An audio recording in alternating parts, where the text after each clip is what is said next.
தீனை மக்கள் படிப்பார்கள், தீனுக்காக படிக்க மாட்டார்கள். அவர் தீன் தெரியும், அவர்கிட்ட தீன் இருக்காரு. அப்ப என்னத்துக்கு படிப்பார்கள்? துனியாவுக்கான தீனை படிப்பார்கள். எத்தனை பேர் படித்தார்கள்? ஹதீஸில் PhD முடிச்சு, MA முடிச்சு, எத்தனையோ விஷயம் முடிச்சு என்ன செஞ்சார்? தாடியே இல்லை அவருக்கு. அவ என்னத்துக்கு படித்தார்? அரபி நபி ஸல்லல்லாஹு ஆயிரக்கணக்கான ஹதீஸ்களை ஆய்வு செஞ்சு MA BA PhD முடிச்சிருக்கிறார். ஆனால் அவருக்கு ஒரு சுன்னத்தை தாடியை வச்சிருக்கிறேன் இல்லை. யஹூதியுடைய தன்னுடைய கோலத்திலிருந்து சுன்னத்தின் வடிவத்துக்கு தன்னுடைய ஆடையை மாற்றுவதற்கு இல்லை. என்னத்துக்கு படித்தார்? லிகைர் தீன், தீனை படித்தார், தீனுக்காக அல்ல. AL இஸ்லாத்தில் பாஸ் பண்ணிக்கா, ஜும்மாக்கு வரல ஆள். OL பாஸ் பண்ணியிருக்கிறார். என்னத்துக்கு படிக்க? அதை எக்ஸாமுக்கு படிச்சது. இப்படி தீனுடைய அறிவு வாழ்க்கைக்கு இல்லாமலுக்கு அந்த அறிவு வேற நோக்கத்துக்கான படிக்கப்படும். படித்த தீனுடைய அறிவை மக்கள் வாழ்க்கையிலே கொண்டு வராத நிலைமை உண்டாகும். ஒரு மனிதர் தன்னுடைய மனைவிக்கு அவர் அடிமையாகி விடுவார். பொம்புல வீட்டில் ஆட்டி படைக்கின்ற ஒரு பொம்புலையாக இருப்பார். இவர் எவ்வளவு ஒரு ஆளுமையும் ஆற்றலும் உள்ள மனிதர் என்றால் இவர் வீதிக்கு இறங்கின சிங்கம் போல இருப்பார். ஆனால் வீட்டுக்குள்ள பூனையை போல இருப்பார். அந்த பொம்புல ஒரு சத்தம் போட்டா மாறி பேசுகிறார். நிலைமை ஏன்? அவருடைய நிலைமைப்படி. அவருடைய ரகசியம் அவைக்கு தானே தெரியும், ஊருக்கு தெரியாது, வெளியில தெரியாது. மக்கள்லாம் இவர் சத்தத்துக்கு அடங்குவார்கள். ஆனால் இவருடைய ரகசியம், இவருடைய இழிநிலைகள் பொம்பளைக்கு தெரியும். அவர் சத்தம் போட்டா இவர் பூனை மாதிரி அடங்கி இருந்துருவார். என்னது இதெல்லாம்? என்னது? கியாமத்துக்கு நெருக்கமான காலத்தில் இதுதான் உலகம்னு சொல்லுகிறார்கள். கியாமத்துக்கு நெருக்கமான காலத்திலே இல்மு படிக்கிற இடம் அப்படி இருக்கும், வீடு இப்படி இருக்கும், சமூகம் இப்படி இருக்கும். இப்படி வந்தது தெரியுதா உங்களுக்கு? அப்படின்னா அடுத்தது நீங்க கவனமாக கேளுங்கள்.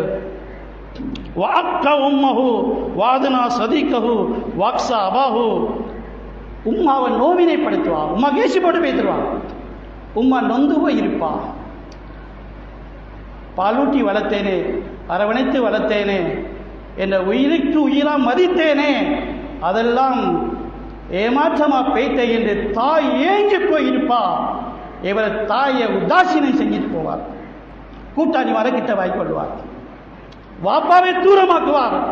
போங்க பங்கால என்று சொல்லி வாப்பாவினை சிறந்து கொண்டு கூட்டாளியிட தோளுக்குள்ள கையை போட்டுக்கொண்டு போவார். நடக்குதா இருக்குதான்னு பார்த்தால் இன்னும் அதே தொடர் சொன்னாக ஸல்லல்லாஹு அலைஹி வஸல்லம், வதஹரத்தில் அஸ்வாத் பில் மசாஜித், மஸ்ஜிதுகளிலே கூக்குரல்கள் ஏற்படும், சத்தங்கள், கூச்சல் ஏற்படும். என்ன பள்ளியா அல்ல மார்க்கெட்டா? அடே மார்க்கெட் அமைதியா இருக்குது, பள்ளி கிடுகிடுன்னு இருக்குது. என்னது? இல்லை ஒன்றும் இல்லை, ரஷ் ரிப்போர்ட் தெரிவு, அதுக்கு என்ன சண்டை? அதை மஸ்ஜிதுகளை மக்கள் அரசியலாக மாற்றி விடுவார்கள். அந்த பாட்டியில கொஞ்சம் பேர், இந்த பாட்டியில பெரிய பேர். இந்த மஸ்ஜித் அந்த அரசியல்வாதிக்கு போறையா, இந்த அரசியல்வாதிக்கு போறையா, அந்த தனவந்தனுக்கு போறையா, இந்த சண்டியனுக்கு போறையா என்ற ஒவ்வொருவரும் ஒவ்வொரு குழுவை வைத்துக் கொண்டு மஸ்ஜிதை சண்டை பிடிக்கின்ற இடமாக்கி வருவார்கள். ஒரு தவறு நடந்தால் அமைதியாக நிதானமாக பேசுகின்ற அகலாக்கே இருக்காது. மஸ்ஜிதில் வந்து கீழ்வாண்ட கத்திக்கொண்டு சத்தம் போட்டுக்கொண்டு இப்படியான சூழல் பள்ளிகள் இருக்குதா? அப்படி உங்களுக்கு பார்வையில வந்து விட்டால் ஒசாதல் கபீரத்து ஃபாசிகஹும், சமூகத்தில் குடும்பத்தின் தலைவர் ஒரு கெட்டவனாக இருப்பார். ஏன் அப்படி ஆக்குறாங்க? ஒரு குடும்பங்கள் ஒன்று கூட்டினா இந்த குடும்பத்தில் ஒரு ஆள் இருக்கணுமே, அவர் யார்? தக்வால் ஒரு ஆளாக இருக்கணுமே. இல்லை, அந்த குடும்பத்தில் ஒருவன் அவன் கொஞ்சம் அங்கெல்லாம் போய் தொழில் செஞ்சு கொஞ்சம் கொடிசன் ஆகிட்டான், இனி அவரது கைதான் வாங்குறது. அவனுக்கு தீனது என்னன்னே தெரியாது, கொஞ்சம் பணக்காரன் ஆயிட்டார், கொஞ்சம் படித்து பதவியில் ஆயிட்டார், இனி குடும்பத்தின் தலைவர் அவர்தான்.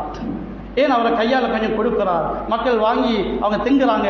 இதனால ஃபாசிக்குகள் குடும்பங்களின் தலைவர்களாக மாறிவிடுவார்கள். ஒக்கான ஜயீமுல் கௌமி அர்தலுகும், இது குடும்பத்தின் நிலைப்பாடு, சமூகத்தின் நிலைப்பாடு, சமூகத்துடைய தலைமைத்துவம்.